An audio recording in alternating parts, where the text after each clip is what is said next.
Good morning, everyone. Today we will start with Our Casuarina Tree. There are 5 stanzas altogether. We will understand first 3 stanzas.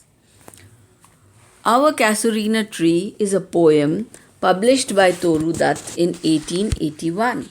The poem was published in Ancient Ballads and Legends of Hindustan in 1882. Toru Dutt celebrates the majesty of the casuarina tree that she used to see by her window. She remembers her happy childhood days spent under it and revives her memories with her beloved siblings. The tree stands for Toru Dutt's memories. Just as in Keats' Ode to Nightingale, the bird symbolizes the world of art and beauty. In Shelley's To a Skylark, the bird is a symbol of freedom and liberty. Similarly, in Toru Dutt's Our Casuarina Tree, the tree becomes a symbol of the past memories. Her past memories with her younger siblings are revived, and the very thought of the tree transports her to her golden past days. We will analyze this. The poem begins with the description of the tree. The poet says that the creeper has wound itself around the rugged trunk of the casuarina tree like a huge python. Like a huge python, winding round and round the rugged tree, indented deep with scars, up to its very summit, near the stars, a creeper climbs. So the first line, like a huge python, comma, leave 2 lines and connected, a creeper climbs. A creeper climbs this huge tree, this casuarina tree. How it climbs? It climbs like a huge python, as if it is a large snake. It is a gigantic, a big python. And how is it winding? It is coiling round and round the rugged tree. What is rugged? Rugged means rough, of uneven surface, hard. So the tree is rugged, uneven, hard surface, indented deep with scars. Scars निशान बने हुए हैं उस पेड़ के ऊपर. Lot of scars are indented deeply. So the poet says that the creeper has wound itself round the rugged tree of the casuarina like a huge python. The creeper has left deep marks on the trunk of the tree. The tree is so strong that it bears the tight hold of the creeper. A creeper climbs, in whose embraces bound no other tree could live. That means the tree is described as being gallant and brave, and it is so strong that it bears the tight hold of the creeper. Embraces means tight hold of the creeper. The creeper is tightly holding the tree, but gallantly, bravely. The tree is described as being gallant or brave, as very few trees could survive in the stranglehold of this creeper. And this is metaphorically said as a giant due to its huge size, strength, and boldness. That is why it is called a giant. The giant wears the scarf. Scarf of what? It wears the scarf of flowers. And flowers are hung in crimson clusters.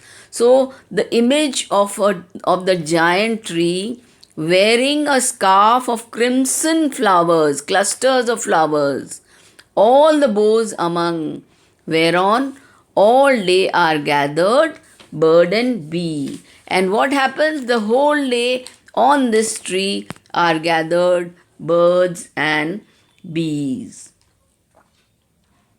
And often at nights the garden overflows with one sweet song that seems to have no close. The tree is filled with crimson flowers in every bow-like crown that invited birds and bees. And often at night the garden is full of the sweet melody of the birds, and when men take rest, it was an infinite overflow of melody, whereon all day are gathered bird and bee, and often at nights the garden overflows with one sweet song that seems to have no close. That means the bird which is singing, she is singing continuously and without any stopping. Infinitely the bird is singing, sung darkling from our tree while men repose. That means while men are sleeping, this bird is singing. So this is the first stanza is the description of the strong tree, the brave tree which is standing in a compound, and it is a very tall one. That is why it seems to reach the summit near the stars, and it is the creeper is embracing it closely round and round like a python, and there are cluster of flowers on this tree. Birds and bees are coming, and at night birds are singing the whole night when the men are sleeping. Now the second stanza. When first my casement is wide open thrown. Casement means window. When she gets up in the morning and when she sees her window wide open at dawn, dawn means morning, my eyes delighted on it rest sometimes, and most in winter. Now this is the winter season. On its crest, crest means the highest, on its top, and delighted on it rest sometimes and most in winter on its crest. A grey baboon sits statue like alone. Baboon is a monkey. So when she sees from her window, what she sees is that there is a monkey sitting statue like on the boughs, watching the sunrise while on lower boughs branches, his puny offspring leap about and play. Puny offspring means his young ones are leaping here and there and playing, and it is an atmosphere of happiness, and there is total movement and activity. And far and near kokilas hail the day. Kokilas are birds singing, koels. They hail the day, they welcome the day. And to their pastures wend our sleepy cows. The cows have got up in the morning. They are lazy and they cannot open their eyes. They are still going to the pastures. Wend our sleepy cows.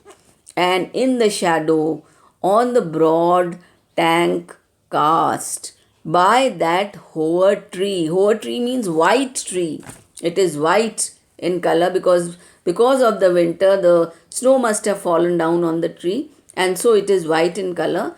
And in the shadow on the broad tank's cast, there is a tank nearby this tree, and you can see the shadow of the tree, so beautiful and vast. The water lilies spring like snow enmassed, and one can see the water lilies gathered together as if there is snow has collected there. The water lilies spring under the shadow of the hoar tree like gathered snow. So you feel the zest and throb of life is pulsating. Now the third stanza. But not because of its magnificence, dear is the casuarina to my soul. She says it is not because of the greatness or the grandeur or the majesty that the casuarina is dear to my soul. Beneath it we have played. So it is this. She remembers that she remembers her childhood days, and the children have played beneath it. Though years may roll, years the memory may have gone by. O sweet companions, loved with love intense. That means she has loved with intense love. There was great love among the siblings. For your sake shall the tree be ever dear. So the tree, with the memory of her childhood days, gives her the image of the intense love they shared, leaving the poet in tears. Blent with your images, it shall arise in memory till hot tears blind mine eyes. So whenever she remembers the tree, the memory of those childhood beautiful days comes in her mind, and the tears roll from her eyes. What is that dirge like murmur? Now, what is a dirge?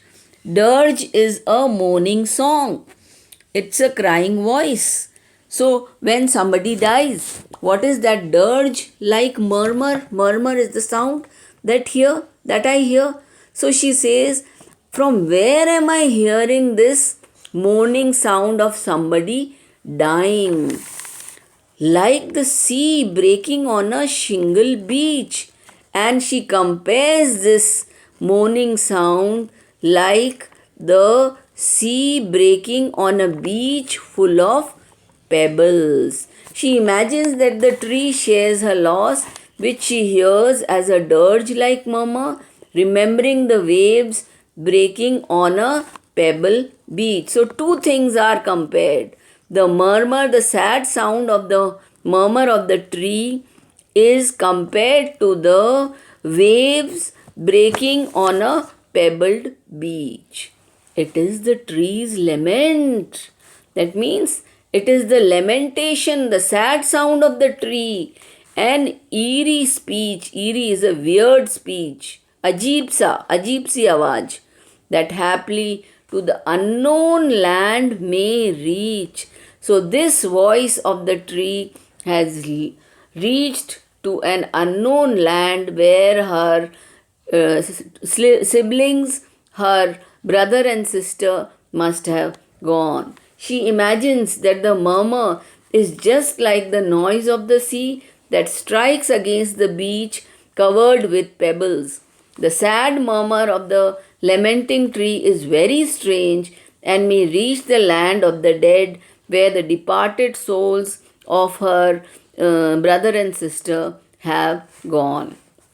Similarly, she compares the murmur of the tree to the sea waves striking against the sea full of pebbles, and this is very effective.